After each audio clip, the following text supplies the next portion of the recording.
Selamat pagi, Prof. Selamat pagi, teman-teman PPDS dan dokter muda. Pagi ini saya akan membawakan suatu bacaan mengenai heterogeneity of ABI in patient undergoing revascularization for critical limb ischemia.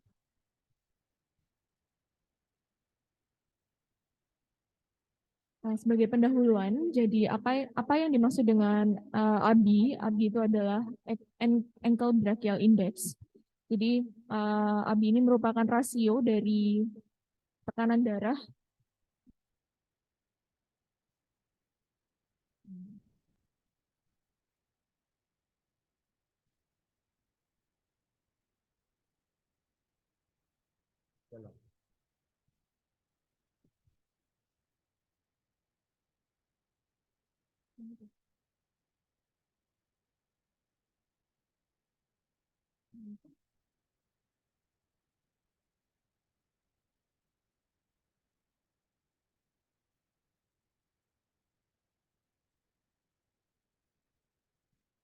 ini sebagai pendahuluan. ABI atau ankle brachial index ini merupakan rasio dari nilai tekanan darah pada ankle dan nilai tekanan darah pada upper arm atau biasanya yang dinilai adalah daerah brachium. Di sini yang dinilai adalah systolic pressure-nya. Jadi ABI ini pertama kali diperkenalkan pada tahun 1950. Ini merupakan sebagai suatu pemeriksaan yang sederhana pada penyakit vaskular perifer. Jadi saat itu pemeriksaan ini ditujukan untuk sebagai diagnosis dan prognosis serta merupakan instrumen yang dapat menilai apakah dari nilai ABI ini adakah keterkaitan pada pada kejadian-kejadian kardiovaskular. Jadi ini seperti yang kita semua sudah tahu, ini ABPI ini dengan caranya adalah dengan menilai nilai tekanan darah pada daerah ankle dan daerah brachium, kemudian dibandingkan dari nilai sistolik yang didapatkan di ankle, kemudian dibandingkan dengan nilai sistolik yang ada di brachium. Kemudian apakah yang disebut chronic limb ischemia? Dari AHA 2016, chronic limb ischemia ini merupakan kondisi yang didefinisikan sebagai iskemik yang terjadi lebih dari 2 minggu, yaitu hingga ada disebutkan sebagai kronik ini karena disebutkan bahwa gejalanya itu terjadi lebih dari 2 minggu, yang terdiri dari rest pain, non-healing wound atau ulcer, kemudian gangren pada satu atau kedua kaki. Nah, menurut AHA 2016 ini, CLI ini baru bisa disebutkan sebagai chronic limb ischemia apabila secara objektif itu terbukti ada arteri yang tersumbat atau iskemik. Nah, dari insufisiensi arterial yang terjadi kronik ini, maka akan menghasilkan gejala-gejala yang sudah disebutkan, yaitu rest pain, ulkus pada kaki, bahkan gangren. Namun, CL ini secara keseluruhan dari penyakit arteri perifer ini hanya menempati jumlah yang tidak terlalu banyak sebenarnya. Hanya secara annual itu insidensinya itu hanya 2,35%. Dan dari seluruh CLI hanya 0,35%. Namun CLI ini merupakan bentuk klinis yang paling severe atau parah dari penyakit arteri perifer. Nah, dari guideline sendiri, ABI ini masih masuk menjadi salah satu merupakan first line dari pemeriksaan dari CLI ini. Jadi untuk diagnostik CLI ini dari guideline manapun itu masih merekomendasikan penggunaan ABI sebagai diagnosis dari CLI. Jadi apabila ditemukan klinis yang mengarah ke PAD atau CLI itu pemeriksaan utama masih tetap menggunakan ABI dengan nilai normalnya itu 1 sampai 1,4, dengan borderline ini disebutkan 0,91 sampai 0,99, dan abnormal ABI apabila di bawah 0,9 gitu. Nah, kemudian, namun dari perkembangannya, banyak sekali dari studi itu yang mempertanyakan kegunaan ABI pada pasien-pasien PAD yang dicurigai sebagai sebuah CLI. Jadi, seberapa besar pasien-pasien yang CLI ini yang benar-benar merupakan bentuk dari yang PAD yang severe dari ABI-nya itu. Gitu. Itulah merupakan alasan mengapa penelitian ini dikerjakan. Jadi pada penelitian ini dilakukan pada tahun 2012 Januari hingga 2000, Juni 30 2015 ini mengambil sebuah sampel yang banyak sekali dari 47 medical center di Michigan. Ini mengambil populasi dari pasien-pasien yang menjalani baik itu revaskularisasi menggunakan endovaskular maupun dengan surgical untuk keluhan CLI. Di sini yang menjadi inklusi yaitu gejala CLI yang berupa rest pain, ulcer pada kaki, bahkan gangren. Di sini dinilai baseline demografinya, reintervalasi ABI, kemudian di sini dinilai juga apa yang disebut dengan peripheral artery questionnaire. Ini menilai kesehatan kualitas hidup dari pasien tersebut sebelum maupun setelah dari tindakan revaskularisasi. Kemudian di sini juga dinilai apa ada prediktor independen yang menyebabkan yang tidak terkait dengan penyakitnya yang menyebabkan severitas ABI ini meningkat. Kemudian dinilai juga post procedural discharge outcome berupa mortalitas dan amputasi.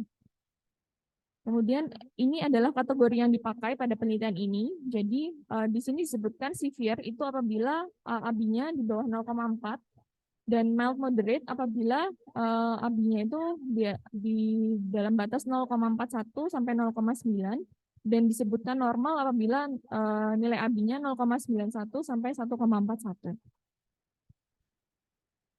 Berikut populasi studinya. Jadi ini dari tahun 2012 hingga 2015 dari 47 center ini didapatkan 10.756 pasien. Di sini lebih banyak yang menjalani endovaskular, yaitu 84,7% dan 15,3% ini menjalani revaskularisasi secara surgical. Nah, dari keduanya ini pasien yang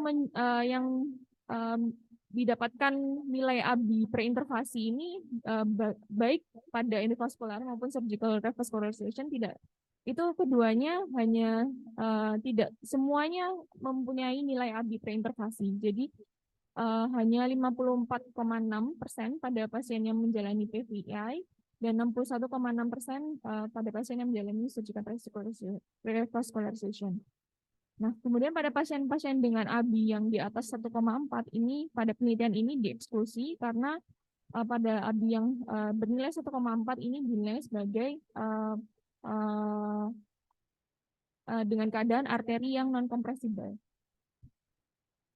Nah, dari hasil penelitian ini didapatkan bahwa pasien yang menjalani PVI ini mempunyai ABI yang lebih tinggi, artinya bahwa pasien-pasien yang menjalani PVI itu ABI-nya tidak sejelek kondisi klinis, kondisi ABI-nya itu tidak separah dari pasien-pasien yang menjalani surgical revaskularization.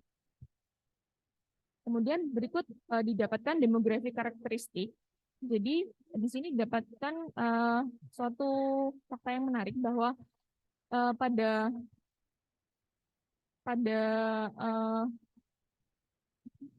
jenis kelamin laki-laki ini cenderung ABI-nya normal. Kemudian di sini juga dapat dilihat bahwa semakin muda itu ABI-nya nilai ABI itu semakin meningkat umurnya itu nilai ABI memang akan semakin lebih ke arah severe. Kemudian untuk body mass index sendiri itu justru dengan BMI yang lebih kecil itu dia akan memberikan nilai ABI yang lebih severe.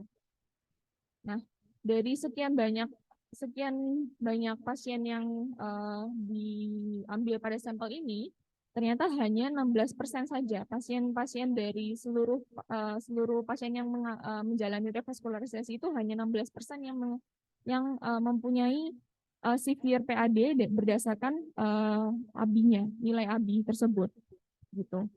Kemudian dari hasil ini juga dapat dilihat bahwa smoking status merokok ini sangat berpengaruh juga pada nilai ABI dengan bisa dilihat dengan pada pasien-pasien dengan history status untuk merokoknya yang masih merokok sampai sekarang ini dapat dilihat bahwa ABI-nya cenderung lebih rendah seperti itu. Kemudian ABI ini sendiri juga berkaitan dengan penyakit kronis seperti COPD atau CVA. Jadi pada pasien dengan histori tersebut itu akan cenderung mempunyai nilai ABI yang lebih rendah dibanding pasien yang tidak mempunyai histori tersebut. Nah, di sini bisa dilihat bahwa ABI yang pasien-pasien yang dengan memiliki ABI yang lebih rendah, dia akan banyak menjalani prosedur surgical revaskularization dengan cenderung klinis yang tampak itu masuk ulcer atau raised pain. Jadi di sini bisa dilihat bahwa raised pain ini cenderung pada ABI yang normal atau mild moderate. Gitu. Kemudian pada symptoms pada level anatomisnya itu bisa dilihat bahwa pada level lesi yang di bawah lutut atau below the knee ini justru kebanyakan dia akan memunculkan nilai ABI yang normal dibandingkan apabila lesi tersebut berada di femoral atau artoiliac. Gitu.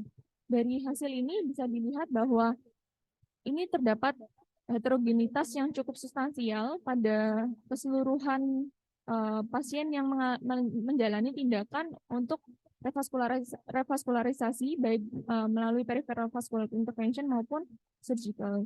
Jadi di sini bisa dilihat bahwa hanya sekian persen dari keseluruhan pasien yang menjalani revaskularisasi itu yang benar-benar memiliki ABI di bawah 0,4 atau severe.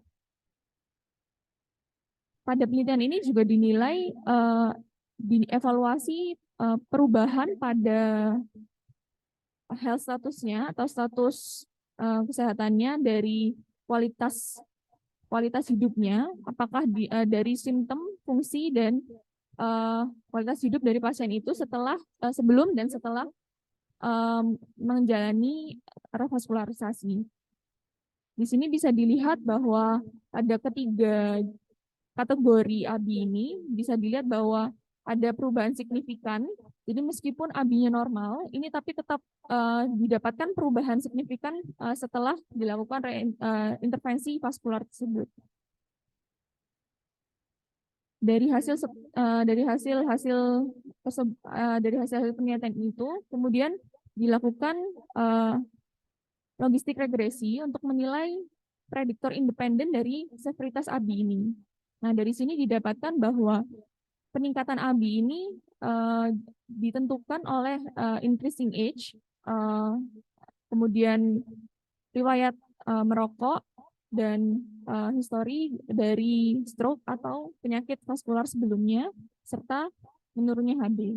Nah, sementara severitas ABI ini akan turun pada jenis kelamin pada pasien-pasien dengan jenis kelamin laki, kemudian lesi yang distal dan BMI yang meningkat.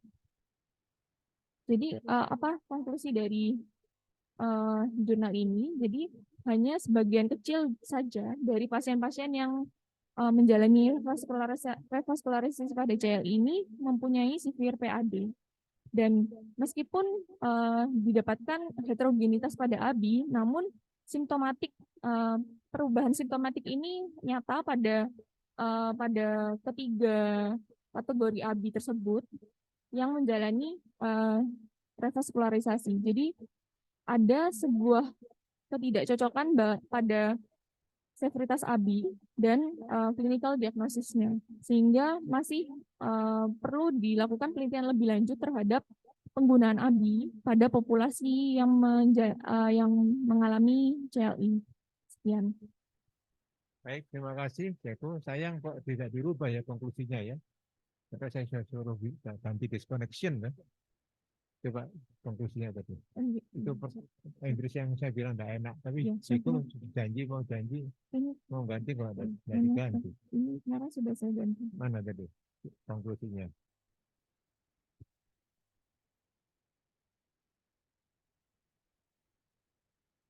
Tidak keluar. Nah, masih disconnection. Tadi disconnection.